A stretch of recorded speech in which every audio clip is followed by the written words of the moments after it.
Buddy Nerdigans, this is the one and only Packer Girl 89, and today's Manga Nerdigan live reaction video is going to be for The Promised Neverland chapter 56. So last chapter we basically got like a home sweet home kind of vibe going on, like they're settling down and everything, but they forgot about this freaking villain, this psycho that is suffering from major PTSD. Anyway, let's get to this chapter and see what happens next. Shit! Those brats! I should have been able to drive them off without a fight, and yet, instead, they saw right through me. What's this captive villain up to? And they ate all my delicious cookies! No, not the cookies! Why the cookies? One second. Here we go. And I can't open this damn door! Oh, look at this shot. Look at this panel. Ooh, it is so dark. Don't underestimate adults. Oh, man. Dude, eating his cookies was like the final straw. He's like, I'm gonna kill you motherfuckers for eating my cookies. Delicious time spent with family. And this chapter is called Deal Part 1. Ooh, well then. For now, we've obtained a base of operations. What comes next is planning for the future. In other words, the rescue and escape. How we can save Phil and the others, and how to flee to the world of humans. We've got to think about this. I don't have a clue where to start. And Mr. Minerva, who we thought we'd be able to meet and ask questions, wasn't here. And so, what did you guys learn? What kind of materials were in the archives? Ooh, this is going to be interesting. There were various things. I haven't had a chance to look through every single document, but take, for example, the divisions between each farm and their general locations.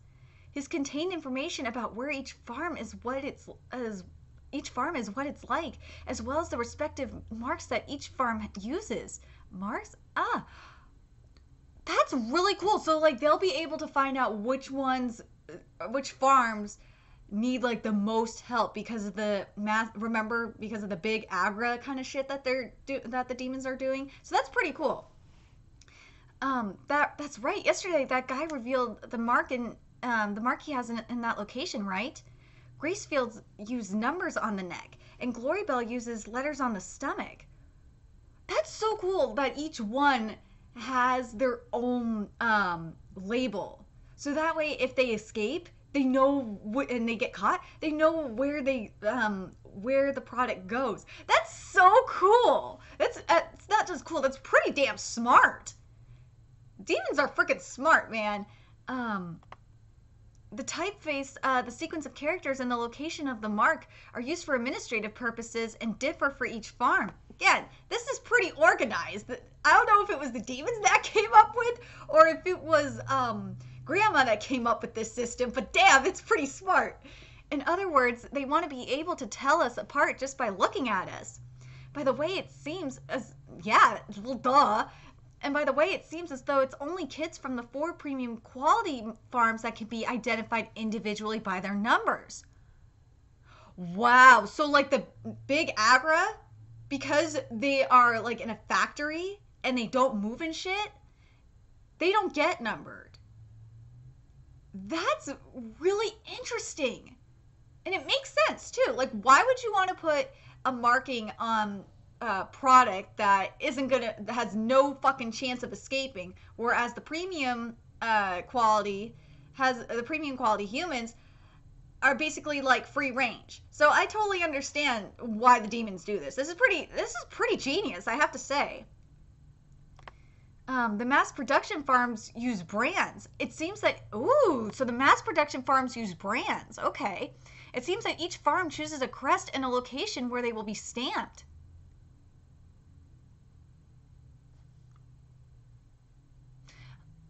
Okay, I understand that.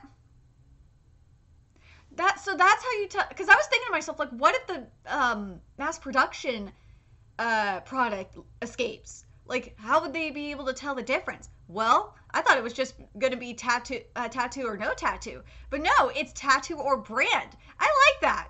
That's really, I gotta say, these demons are freaking organized. In other words, the type and location of mark that we bear will reveal the farm that we're from to anyone in the know. Yeah, most likely, at least the demons that possess intelligence will be able to tell right away.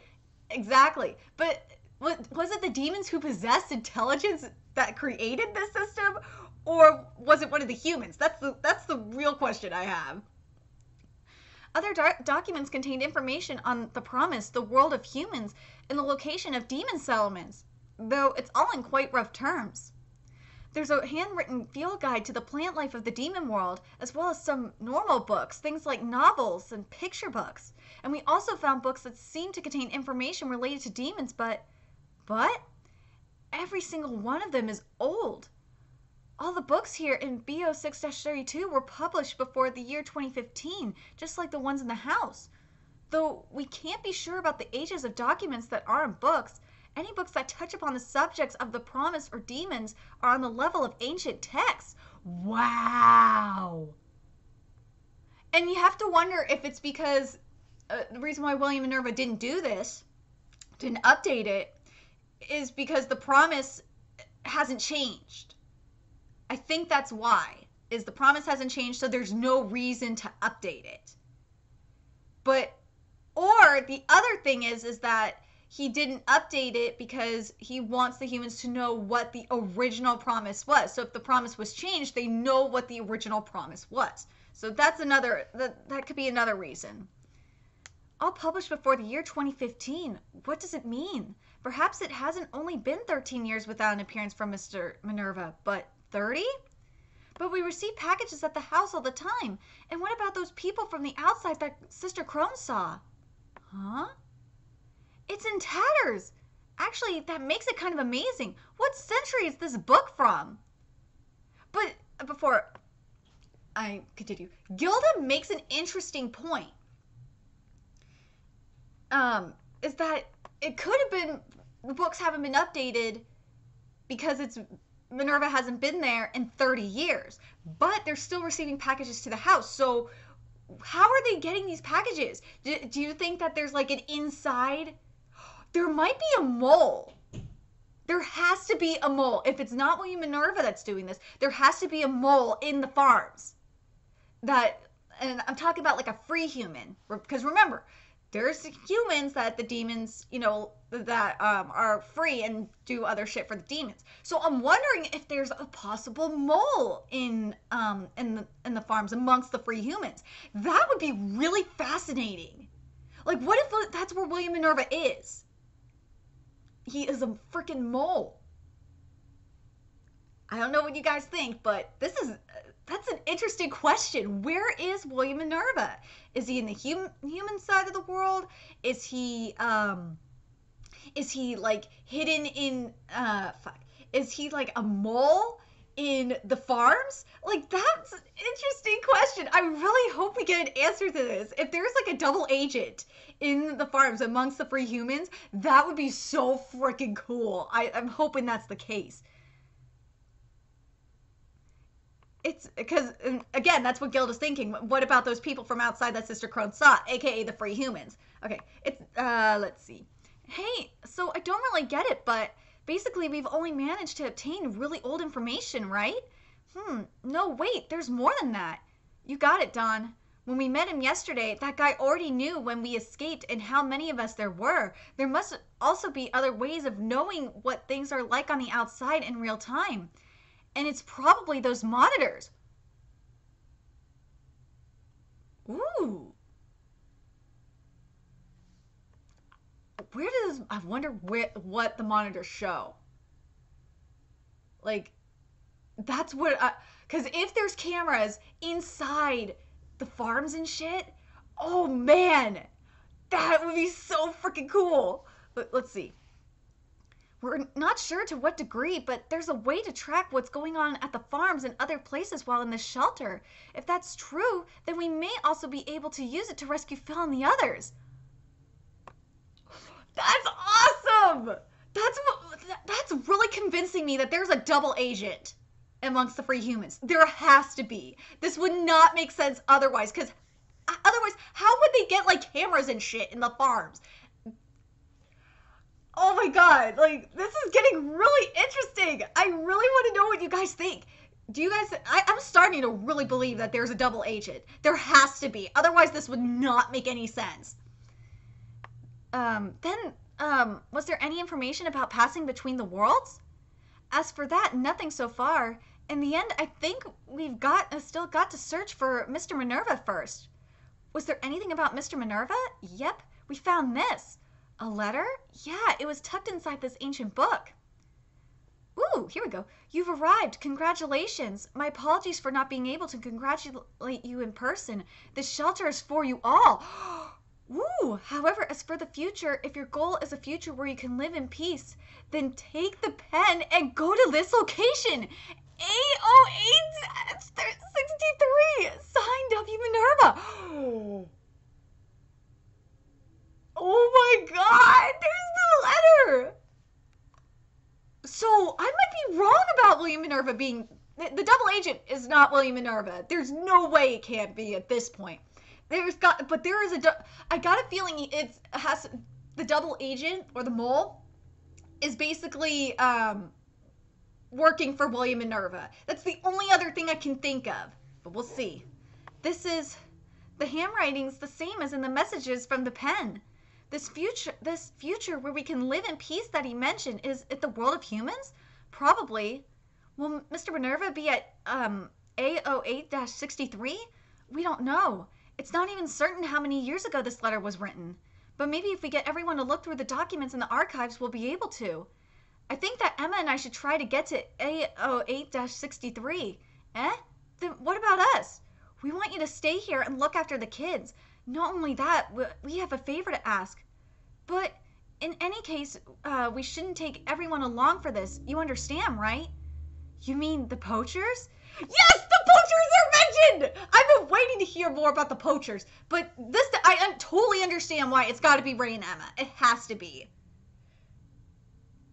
Because they're the only ones, to me, they're the only ones cunning enough to deal with the poachers. They will fuck with the poachers, and it's going to be awesome. But we got to find out if there's also other allies on the outside.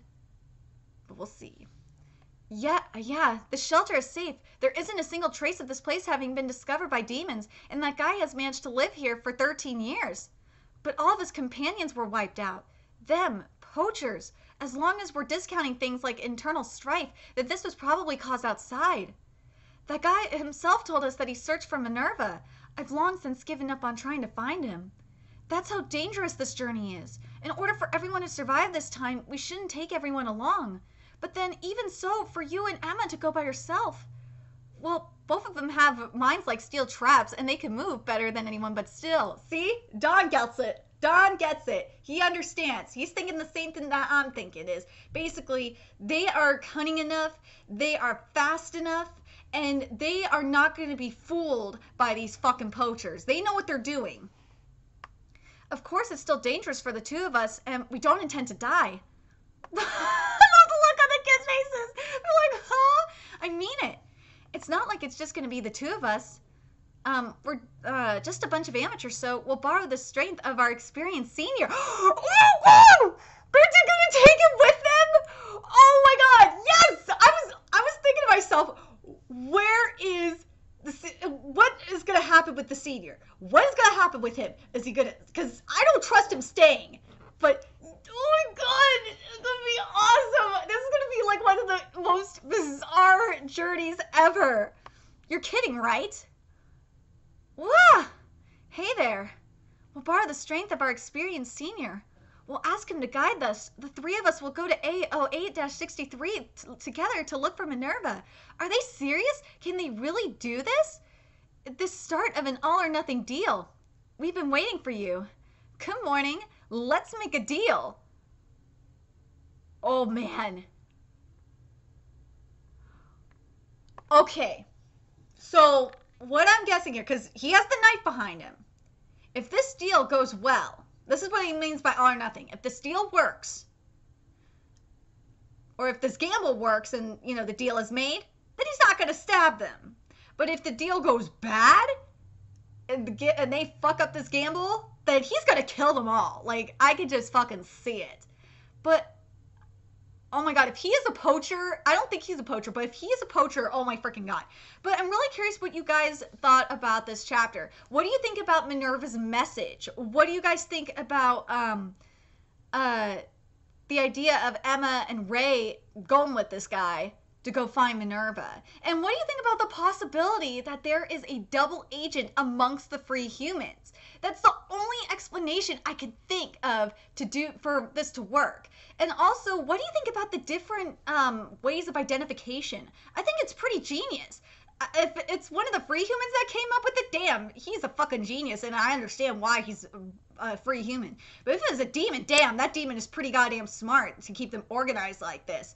Anyway, let me know your thoughts in the comments section below, and remember to like, comment, share, and subscribe to Nerdigans Inc. If you love what I'm doing and want to contribute to my channel expansion, there's a few ways you can do that. You can donate to my PayPal, Patreon, or purchase something off my Amazon wishlist. All that's in the description box below.